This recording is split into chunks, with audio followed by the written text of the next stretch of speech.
Good morning welcome back to my channel. तो आज के একটু বেলা করে ঘুম থেকে উঠেছি। কালকে এত রাতে শোয়া হয়েছে, এই স্নান টান করলাম। এখন জামা কাপড়গুলো মেলবো, মেলে খিচুড়ি তো বসিয়েই দিয়ে এসেছি। আজকে তো নন্দ উৎসব, খিচুড়ি করব, বাঁধাকপির তরকারি হবে, ভাজা হবে, পায়েস। আর দেখি চাটনিটা যদি হয়ে ওঠে সময় চাপে তাহলে হবে, কারণ এখনই ঘড়িতে 11:30 বাজতে চায়।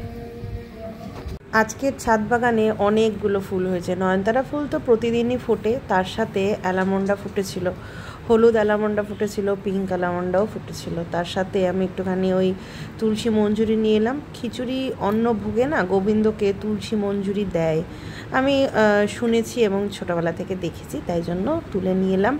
আর এখন এই যে গোপুবাবুকে আমি এখন আদর করে তুলছি। বেলা 11:30 বাজে। কী করবো বলুন, কালকের বাসন টাসনগুলো না রাত্রেবেলাতে আর ধোয়া হয়নি, ওইগুলো মেজে টেজে তারপরে ঘরের সব সারতে না একটু দেরিই হয়ে গেছে। আর বললামই আমি আজকে একটুখানি দেরি করেই ঘুম থেকে উঠেছি। ও চলবে, ঠিক আছে। গোপুবাবুর নন্দ উৎসবটা আমি না আগে করতাম না, আগে আমি জন্মাষ্টমীই করতাম না, তো নন্দ উৎসব তো অনেক দূরের কথা। মানে যখন আমি কোয়ার্টারে থাকতে একটা ঘরের মধ্যে ছোট বাচ্চা নিয়ে থাকা, তারপরে আবার এত কিছু সত্যি পেরে উঠতাম না। তারপরে অলিরানি যখন বড় হলো তখন আমি শুধু জন্মাষ্টমী করতাম, নন্দ উৎসবটা করতাম না। তারপরে একদিনকে না মা বলল যে না, গোবিন্দর যদি জন্মাষ্টমী করিস তাহলে নাকি নন্দ উৎসব করতে হয়। তারপরের থেকে আমি নন্দ উৎসব করি। নন্দ উৎসবে ভোগ দিতে হয়, তার মধ্যে অন্নভোগও দেওয়া যায়, আবার খিচুড়িও দেওয়া যায়। তবে হ্যাঁ, কচুটা কম্পালসারি থাকে। কিন্তু আমি না এই কচুর ব্যাপারটা আমি এই বছরই জানলাম বোনের থেকে। এমন টাইমে জেনেছি যে আর বাজারে যাওয়া হয়নি। মানে মিস্টার দাস তো ডিউটি চলে গেছে, আর কেই বা বাজারে যাবে। তো এই বছরটা হোক এরকমভাবেই, সামনের বছরে একদম ঠিকঠাকভাবে পরিপাটি করে দেবো। তবে হ্যাঁ, গোপুবাবুকে আমি অন্নভোগ মাঝে মাঝে দিই, তো তখনও আমি ওই কচু দিয়ে একবার অন্নভোগ দেবো। সামনে আবার রাধাষ্টমীও আছে। রাধাষ্টমীর দিনকে একটুখানি ইচ্ছে আছে ঠাকুরকে ভোগ দেওয়ার। ওই দিনকে ভাবছি যে অন্নভোগ দেবো, তার সাথে কচুরও একটা তরকারি সাথে দেবো। দেখা যাক কতদূর কী হয়। আমার কথা এক ভাবি আর এক হয়। আজকে না গরমটা কিন্তু ভালোই পড়েছে। মানে গরমটা এমন, মানে ঘাম হচ্ছে না কিন্তু গরম লাগছে। হ্যাঁ, তো মুডটা চটকিয়ে যাচ্ছে, কারণ বেলা হয়ে গেছে। তো এখনই ঘড়িতে না ওই 1:30 বাজে, 1:30। আমার সমস্ত কিছু গুছিয়ে না পুজোয় বসতে বসতে 2:10-15 হয়ে গেছে। বেশি বেলা হয়ে গেলে না পুজো দিতে ইচ্ছে করে না। মানে ভুল বললাম, ইচ্ছে করে না, মানে পুজোটা যতটা সকাল সকাল হয়ে যায় ততটাই ভালো। বেলা হয়ে গেলে না ভালো লাগে না আর কি। গোপুবাবু বসে আছে, আমার রান্না হয়নি। মোটামুটি সব ভাজাই হয়ে গেছে, লাস্টে বেগুন ভাজা হচ্ছে। এই ফাঁকে আমি থালাগুলো বেড়ে নিলাম। এই যে আমার এখানে গোপালের সব ভোগ সাজানো হয়ে গেছে, এরপরে পুজোয় বসবো।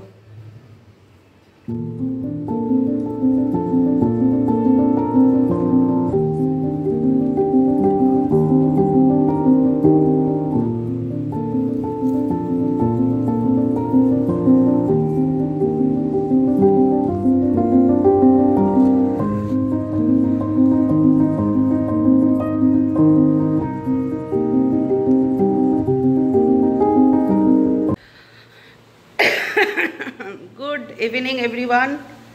তো আজকের দিনটা সকাল থেকে রান্না করতেই গেল। এই তুই বই গুছাসনি, বই গুছা। হ্যাঁ, তো এইগুলো কে গুছোবে? যাই হোক, কাজের কথায় আসা যাক। এখন ঘড়িতে ওই 7:30 মতন বাজে। আমি বেরোচ্ছি, মিস্টার দাস বেরোচ্ছে, অলিরানিও বেরোচ্ছে। অ্যাকচুয়ালি হয়েছে আজকে আমাদের একটা গেট টুগেদার রয়েছে। তো হঠাৎ করেই ঠিক হয়েছে, আজকে সকালবেলাতেই ঠিক হয়েছে যে অনেক দিন আমরা বসি না, আমরা বসবো, বিরিয়ানি পার্টি করব বাচ্চাদেরকে নিয়ে। মিস্টার দাস যাবে অফিসে, ওর কোন অফিসের আজকে নেমন্তন্ন আছে, ওরও আজকে বাড়িতে খাওয়া নেই। তো যাই হোক, চলুন। আমি পুরো রেডি হয়ে গেছি, জানি পুরো বিধ্বংসী লাগছে। আমি কিচ্ছু করি, মুখটা জাস্ট জল দিয়ে ধুয়েছি, জামাটা পরেছি আর একটু লিপস্টিক লাগিয়েছি, আর কিছু ভালো লাগছে না। সকালবেলাতে তো ভেবেছি যে বলে দিয়েছি, তারপরে যখন সারাদিনের সমস্ত কাজ শেষ করার পর মনে হচ্ছে একটু শুলে ভালো হতো। তো শোয়া আর হয়নি। দুপুরবেলাটায় অলিরানিকে পড়িয়েছি, দুপুরবেলায় যদি শুতাম তাহলে হয়তো এই শরীরটা ঠিক হয়ে যেত। যাই হোক, চলুন বেরোনো যাক। আর আমার যে, সে আপনারা আমার ড্রেস দেখেই বুঝতে পারবেন, এই যে প্লাজোটা না, এই প্লাজোটা আমি ইস্ত্রিও করতে পারিনি, এত বিরক্তি লাগছে আমার, ভালো লাগছে না। হাতের সামনে এটা পেয়েছি, আমি কোনো জিন্স বা কিছু খুঁজেই পাচ্ছি না কোথায় রেখেছি। হাতের সামনে এটা পেয়েছি, এটাই পরে ইস্ত্রি পর্যন্ত করিনি, চিড়ে চাপটা পুরো কীরকম লাগছে দেখতে। যাই হোক, রাতের বেলাতে তো ওর বাড়িতে নামবো, মিস্টার দাস ওর বাড়িতেই তুলে দেবে, আবার ওর বাড়িতেই নামিয়ে দেবে, ওর বাড়ি থেকেই তুলে দেবে, হচ্ছে ব্যাপার। আমার কোথাও কিছুতেই আপত্তি। এই জয়শ্রীদি এখানে সর্ষের তেলে ভাজো, সাদা তেল। এটা কি সাদা তেল গো? ইয়ে করা হয়েছে বলে গাধা শুনে বুঝতে পারছি। এখানে সর্ষের তেল, এই সাদা তেলের মধ্যে জয়শ্রীদি এখন চিকেন পকোড়া ভাজছে। না গালকে মরি। আচ্ছা, জয়শ্রীদি ওখানে চিকেন পকোড়া ভাজছে, আর আমি এখানে এই যে ও বেচা কেনার মধ্যে চলে ঢুকে গেছে। আমি উত্তরটা দেবো। এই মধ্যে চিপকে সস বার করছি। পেঁয়াজ কেটে নিবি শুধু। ঠিক আছে, দাও, আমি কেটে। ছুরি আছে না বটি? ছুরি। দেখো, আর ঢালবো না। আচ্ছা, আমাদের এই গেট টুগেদারটা হঠাৎ করে ঠিক হয়েছে তো, ওই জন্য কিছুই করা হয়নি। ও বেচারি কিছু হেল্প করবো, খেয়ে হেল্প করো, তুমি খাও। শুধু এখন একমাত্র পিয়ালি মিসিং, জুইও চলে এসছে। এই জুই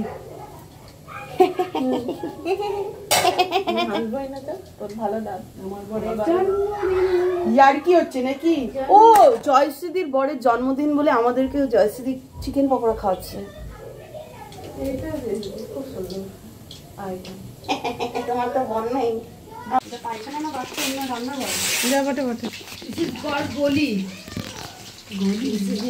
মাঝে মাঝে রিফ্রেশমেন্টের জন্য কিন্তু এইরকম গেট টুগেদার একটা নেওয়াই যেতে পারে।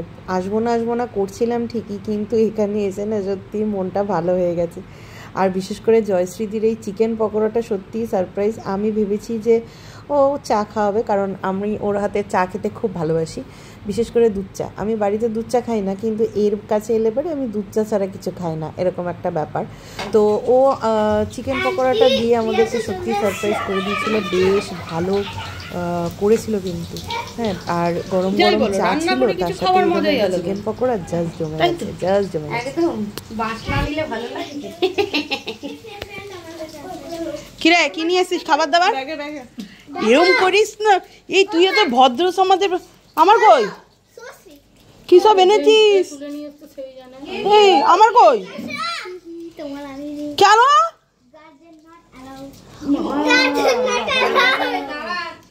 না তুই খা। ও মা, ও দেখে বের করে। এই আমার কই, অদিস না তুই সর। কি ব্যাপার জুই? না, আমার লাগবে চিকেন পকোড়া, খাবো তো, আমার লাগবে। চল দে দে দে, দেখ দে দে, আর কটা আছে দে। হ্যাঁ, এটা কার? নে তুই খা, আমি দেখছিলাম বাবু। এই তুই বিরিয়ানি, তোর দ্বারা একটা কাজ হয়, চাউমিনটা ভুলে গেছি, ওরটা মায়ের কাছে দাঁড়িয়ে। তোর দ্বারা একটা কাজ হয়, তুই বল। বিরিয়ানি গেছিস? কিরে, আন্টির ভাজা চিকেন কেমন লাগছে বল? ভালো। পিয়ালি সার্ভ করছে।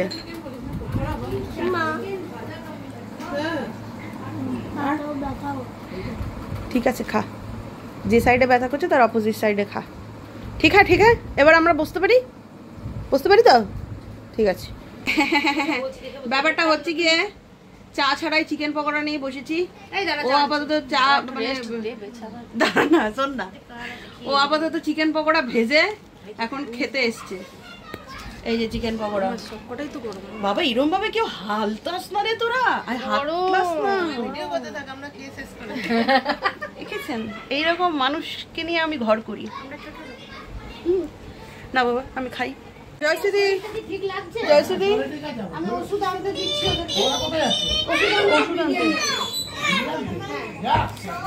লাগবে আর কিছু ওষুধ? কি?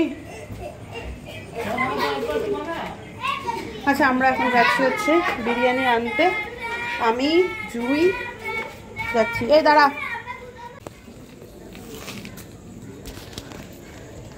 বান্ধবীর গাড়ি থাকলে কত মজা হয়। কি কি বলছিস বল? যে মেডিকেল যাবি তো? আমাদের আজকের বিরিয়ানি পার্টিটা প্রথমে আমরা ভেবেছিলাম যে ভাত আর মাংসের ঝোল রান্না করব। তারপরে আমরা ঠিক করলাম যে ধুর, রান্না তো আমরা মোটামুটি সবাই বাড়িতে করি, কিন্তু কিনেই খাবো বাবা, একটু বসে গল্প করব। ওই একঘেয়ে রান্না করতে করতে কারোরই আর ওই রান্না করতে আর ভালো লাগে না। কি খেলছিস? এটা কার বাড়ি? কার কার? এটা কার বাড়ি? কার বাড়ি এটা? আমরা চারজনের বাড়ি। তোদের চারজনের বাড়ি? ও মাই গড।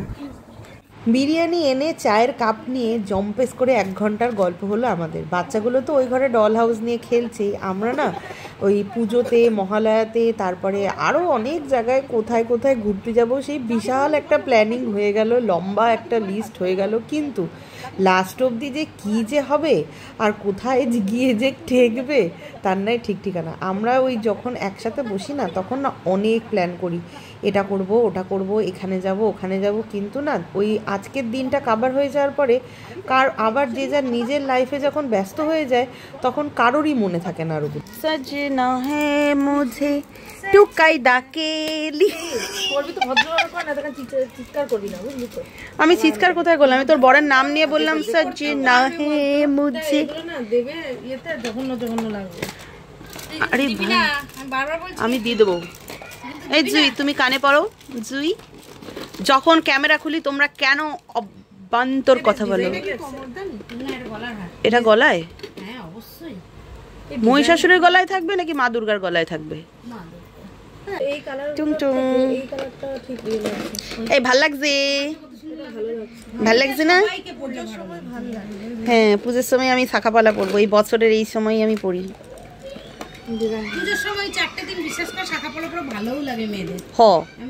আর গোটা 12 মাস আমি